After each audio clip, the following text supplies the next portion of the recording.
Hi guys, ito na naman. Kakain na naman ako. Umuwi yung isa. May dala-dala. Ay, baliktad. May dala-dala.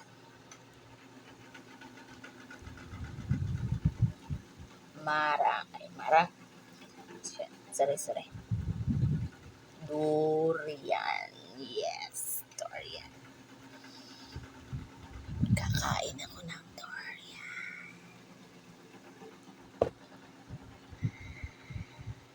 Wala na talaga akong pag-asang pumayat. Mahina lang yung boses ko kasi tulog na sila. Time check po is 11:11 p.m. Gabi na, mag-alas 12 na, pero lamon. Kain pa rin yung trip ko. Kain tayo. Kayo maingay. Paano ba to? Ay, baka malaglag. Masakit yung ano niya. Tawag nito. Masakit yung mga tinik.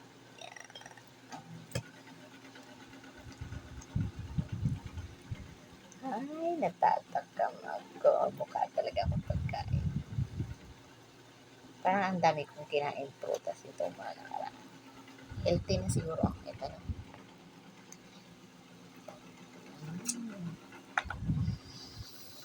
Sarap.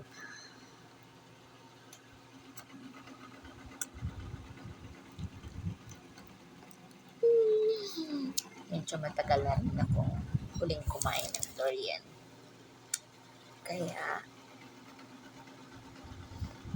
na-miss kong kumain ng durian.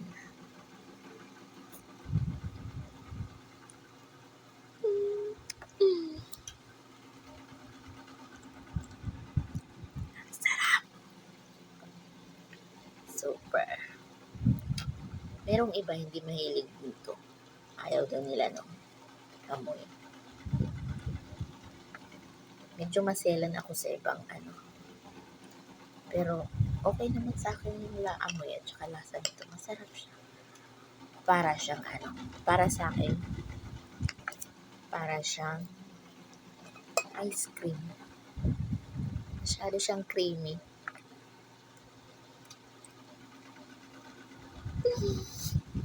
Kinikilig ako sa sarap. Ang sarap talaga. Siyempre, hindi ako mamimigay. Tulog na sila eh.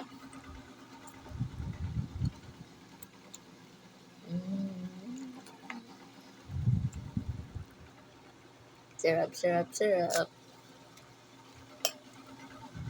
Parang gusto ko yung puro kain yung content ko. Nag-i-enjoy ako.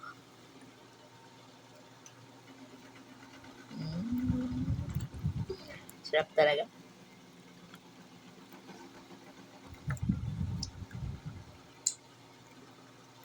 So, yummy. Ayan.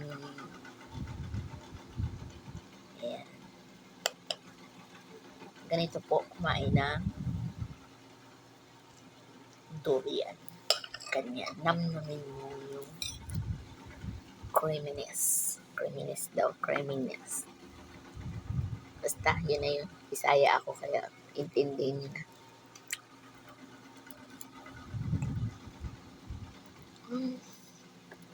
Ang sarap ng durian.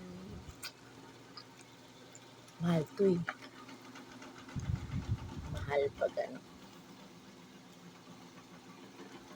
Kaya pag pumunta ka ng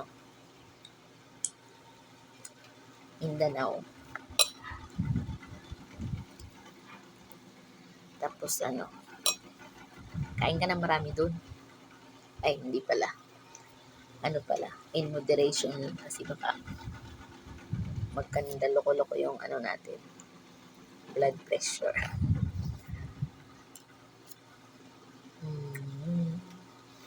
Sarap-sarap talaga. Mm.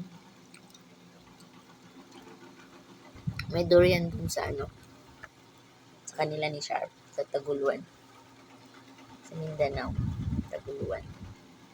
Taguluan ni Samis Oriental. Pero ano pa maliit pa. Wala pang bunga nung nandun kami nung 2020. May pandemic. Wala pang bunga. Pero nakakain din ako ng doon, durian nung time na yun. Pero syempre para pa yun, hindi pa uso yung reels.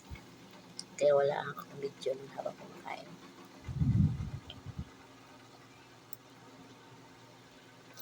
Sarap-sarap talaga.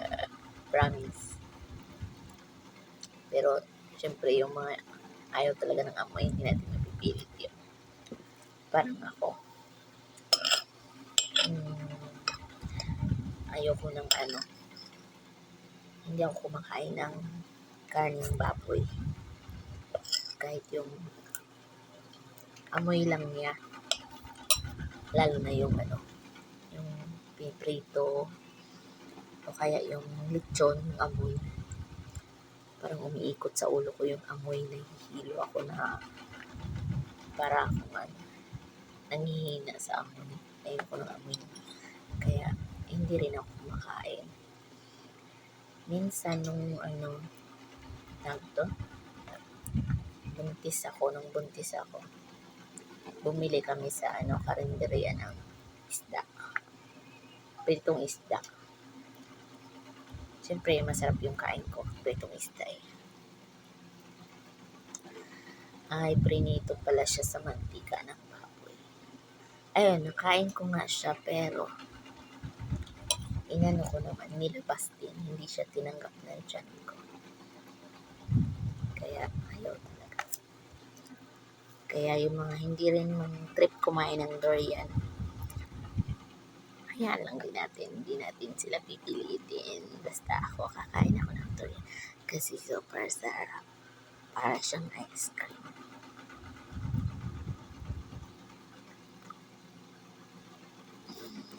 Ang sarap-sarap.